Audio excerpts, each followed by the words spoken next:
Ladies and gentlemen, boys and girls, icers, dicers and turkey slicers, welcome along to the Joe Spivey YouTube channel where we discuss books and little else. And though 98% of society might be amidst the revelries of Christmas, the kind people here at the Joe Spivey BookTube channel do not rest for longer than is necessary, and that is at least 24 hours. And so it is my pleasure to come to you on Boxing Day, folks. What have I been doing recently? Obviously, it has been Christmas, and so we have been watching very many festive things. What have I been watching? I've been watching Home Alone with Kevin McAllister and Macaulay Culkin. Not altogether convincing from the child star. What else has been on? I have watched both Home Alone films. We've also watched the EastEnders special. Me and Mother watched the Christmas EastEnders special, which is a series, as I'm sure the title denotes, depicting the scavenging lives of people in the East End of London. And the matriarch in chief, by the name of Cindy, finally came a cropper last night. Her plans were finally scuppered. She has been what should we say? She's been what was I going to say? She has been denigrating every single model injunction of the Judeo-Christian moral code, folks. She has been straddling anything with a dangler. She has been cheating on 2 or 3 people simultaneously. And finally, last night, she was both found out and then met with the vengeful shovel of an unidentified character in the soap opera. So that was jolly good to watch. And I'm sure there was something else which I wanted to discuss with you, but couldn't. Oh, there was a Patrick Stewart Christmas Carol, which was altogether nonsensical and a little bit casual for my liking. But that's about it, folks. So I thought I would come at you with first a tale of Christmas Day from yesterday, and indeed something of a Christmas haul. It'll be mainly books, as this channel tends towards the bookish, but there are a few trinkets, gobbets, objects of idle curiosity for me to show you as well. So we usually go out for Christmas Day. We very seldom do we make it ourselves. It's a treat from my maternal grandparents. It's 50, 60, 70 pounds a head. They usually pay that by the summer, and we can rely upon a 3-course meal being served to us at a local pub, and so we can relax. None of those culinary duties are imposed upon mother or grandmother or anybody else. But we went yesterday, and the food was of the best quality, of the finest quality, as per usual. It was absolutely magnificent. I won't mention the name of the establishment just in case some of my loyalists go and smash the wheels with their vengeance. But it was a jolly good meal as per usual. But perhaps between our starter and our main, we noticed that there were some administrative difficulties getting the plates from A to B. The general attitude of those serving us. The girls that they had employed to serve us were as pretty as my chest is broad, folks, but they had faces like thunder yesterday. Such was the stress on the personnel. There was a gentleman arguing about price because he hadn't paid yet. There was perhaps 35 to 40 minutes between each of our courses. There was indeed at one point an employee in tears in the kitchen. We were placed quite opportunely as to see some of the backroom machinations, and we could see a lady in tears. So it would appear, I think, so as to save money in these difficult times, in Starmer's impecunious Britain, I think they cut back on staff, and therefore, or indeed, I think we heard later on that staff phoned in sick, and therefore there were just far too few hands to the pump, which made it quite unpleasant to sit there whilst everybody else was whilst a great deal of the staff were in tears or seen to be in disarray. But yeah, that was my Christmas Day story. That made a little Christmas Day rant for you. But we have, as I say, I've got some gifts to show before we go out once more. First of all, I'm sporting one of my gifts here. This is a Tommy Hilfiger dark blue quarter zip, stitched no doubt by a Cambodian spinster in abject poverty, and now worn by a grinning socialite. What a 21st century we live in. We also have Mum, with the best of intentions, bought me a small dog, which would double as a light, but unfortunately it doesn't respond to provocation, and is therefore functionally useless, but I think aesthetically rather cute. And I think it serves as a moral lesson, does it not, folks, that whilst we are all of equal merits, personal, or at least each of equal personal worth, some of us just aren't meant to shine. So there's the button, and he does nothing, unfortunately, but he shall stay it shall stay on my mantelpiece. Next up, we have a desk lamp and tidy. Most of these come from the purse and indeed the car of my paternal grandmother Christine. Everybody say a quick brief hello to Christine over there down Wharfdale Avenue. And we have a desk lamp and tidy, and this allows me to charge my phone and also to have light, and for my work to be illumined, and also for pens and pencils to be courteously collected. Isn't that good?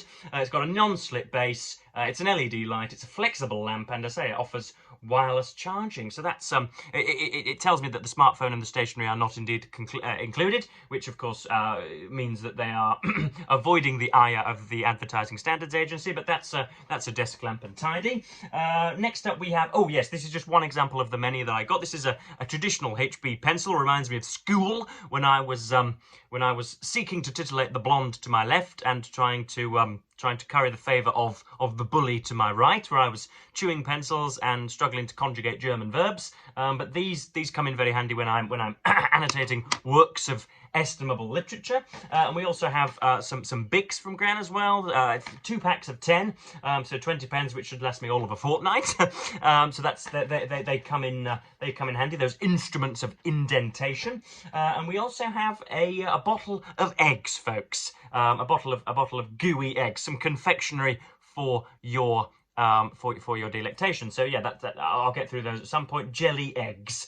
So I think perhaps as a side order of this channel, I could maybe ask each of you to give me a number to predict the amount of eggs in the jar, and the winner will be bestowed with perhaps an afternoon with Joseph Spivey himself, if that is indeed thought to be a decent thing to win.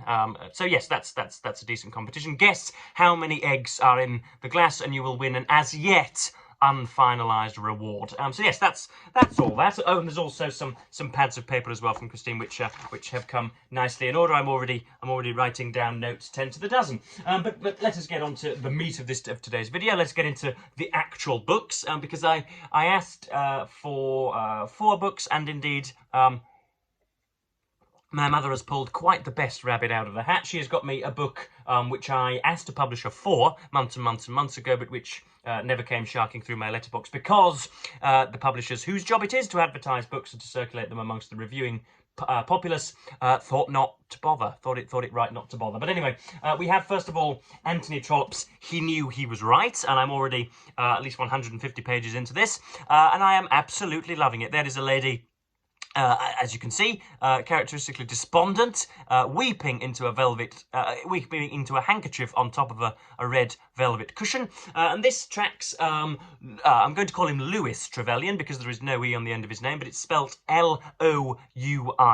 Louis Trevelyan, who jollies over to the Mandarin Islands, which I haven't yet Googled so as to ascertain its verisimilitude as to whether it's an actual island or not, an actual set of islands. But he goes over to, let's just call him a tropical island, and finds the governor there, Sir Marmaduke, has a daughter by the name of Emily Rowley or Rowley, and courts her and wins her hand, and then takes her back to Curtston Street in London. And before long, because a gentleman by the name of Colonel Osborne, who is just about as old as her father, who is I think a Clooney-type figure, though he is described as plump. He is an eligible bachelor, he is greying, he is a member of Parliament, he is charismatic, and he is the subject of very many scurrilous rumours. And in order that Sir Marmaduke can come and participate in a parliamentary committee on the governance of outer tropical islands, Colonel Osborne finds it necessary to go round to to the new Mrs. Trevelyan rather a lot. That, of course, incurs the ire of the husband. She then takes umbrage at his lack of trust, and then you have all sorts of difficulties therein. You have Norma Rowley or Rowley, who is the sister who comes along with Emily, the sister-in-law of Mr. Trevelyan, and she is picking between a man by the name of Mr. Glascock. So very, very close was Trollope there to calling a man Mr. Glasscock, somebody phallically delicate, I'm sure you'll agree. It's got a very, very, very funny name, hasn't he? And he has got all the material appurtenances which somebody could desire, and yet lacks the charisma. And yet there is a gentleman by the name of Hugh Stanbury, who is I think a college friend of Louis Trevelyan, who is plump and is a bit massive and a bit greasy and a bit ungainly, and yet has the fire in his eyes, has not 2 kopecks to rub together, and works what is satirised as a dishonourable trade by Mr. Trollope for the Daily Record as a journalist. And so, but she has just at this point, Nora has just declined the hand of Mr. Glascock and his Mr. Glascock, Joseph, come on, take your mind out of the gutter, Mr. Glascock, and is looking kindly upon Hugh, and so there's just been a split at Curtston Street, and it's magnificent. I've not been as astonished with Trollope's writing as I usually am. I don't know whether that's because the Joe Spivey that read The Warden and The Way We Live Now and Phineas Finn is a different one to the one presenting this video to you today, but it seems a bit safe and a little bit repetitive and heaven forfend simplistic, and yet because Trollope knows his characters inside out and extravagantly explores every single node of the story, so that every single eyebrow raise, every single puffing out of the cheeks, every single grin, and every single shrugging of the shoulder is explained dutifully. You get a real sense of the characters, and so I'm very much enjoying that. A sniff at 800 pages, and I shall be done with it by 2025. Next up, something else that was on my list, we have The Sleepwalkers: How Europe Went to War in 1914 by Christopher Clark, and this has got praise from Mr. Hastings on the front, one of the most impressive and stimulating studies of the period ever published. So it's in these very, very aesthetically pleasing orange penguin histories. We have seen Niall Ferguson's The Ascent of Money in here. We have seen Catherine Merridale's Lenin on the Train, and we have seen, of course, how could one forget the 1,000-page bonanza of Ian Kershaw's biography of Adolf Hitler, and so I like these copies, folks. And so we have what's this? How is this? 650 pages on Europe going to war in 1914. Now I did not a dissertation, but what was called an EPQ in Great Britain for history, in which I argued that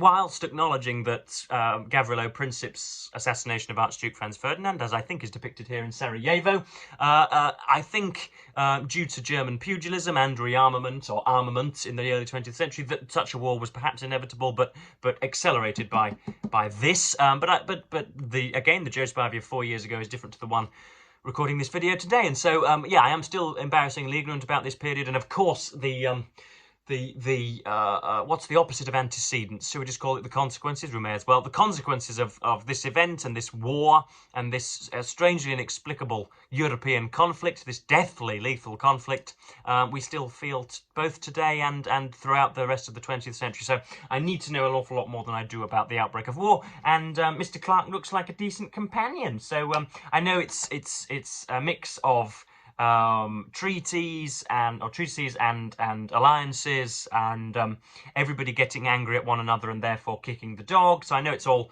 rather complex and a bit confusing, but hopefully Mr. Clark will lay it out and won't shirk his shall we say, his prosaic responsibility to be both informative and entertaining. So yes, that's The Sleepwalkers. Next up we have probably the book I'm most looking forward to consulting, reading, and tiring out and exhausting. We have Thomas Paine's Rights of Man, Common Sense, and Other Political Writings in this fine Oxford World Classics. So I'll just read you the blurb. Thomas Paine was the first international revolutionary. His Common Sense of 1776 was the most widely read pamphlet of the American Revolution. His Rights of Man from 1791 to 2 was the most famous defence of the French Revolution and sent out a clarion call for revolution throughout the world. He paid the price for his principles. He was outlawed in Britain, narrowly escaped execution in France, and was vilified as an atheist and a Jacobin on his return to America. Paine believed that government must be by and for the people and must limit itself to the protection of their natural rights. He generated one of the first blueprints for a welfare state, combining a liberal order of civil rights with egalitarian constraints. This collection brings together Paine's most powerful political writings in the first fully annotated edition of these works. Oh, so these are annotated, are they? Oh, that's good. Okay.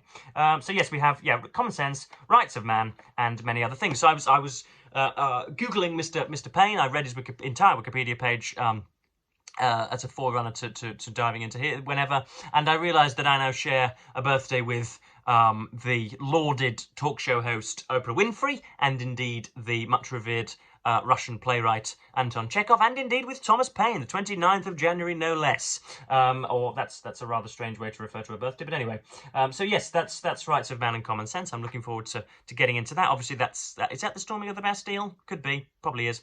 It's a bloody insurrection. Could well be something from Washington from January the 6th, I'm sure. But there's a man commanding soldiers with a sword, no doubt wanting to behead the monarch. Next up we have Very Good Jeeves by P.G. Wodehouse. You cannot possibly sort of take umbrage at my wanting to read more of P.G. Wodehouse. Fun-loving Bertie and his friends are always getting themselves into scrapes, and it's up to Jeeves to fix the mess they leave behind. Of course, so you've got the foppish and constantly erring Bertie Wooster, and then of course you have his gallantly, almost what should we say, rather supinely, rather delicately, and rather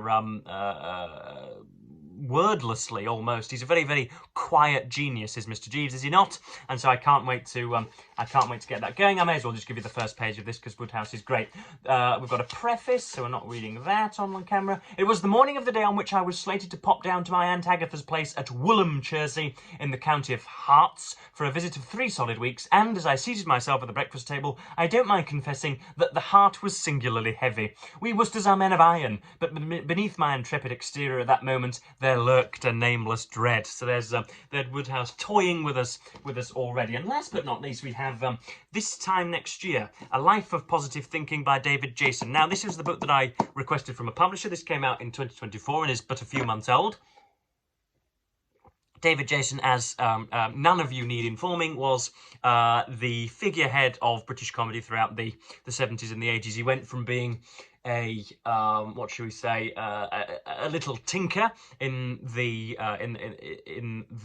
series Open All Hours, and then he was Del Boy, Derek Trotter, who is the avaricious, sneaky, demotically humorous frontman for Trotter's Independent Traders. They sell all sorts. They sell breakable Louvre doors. They intend to take down an Earl's chandelier and then only shatter it to pieces.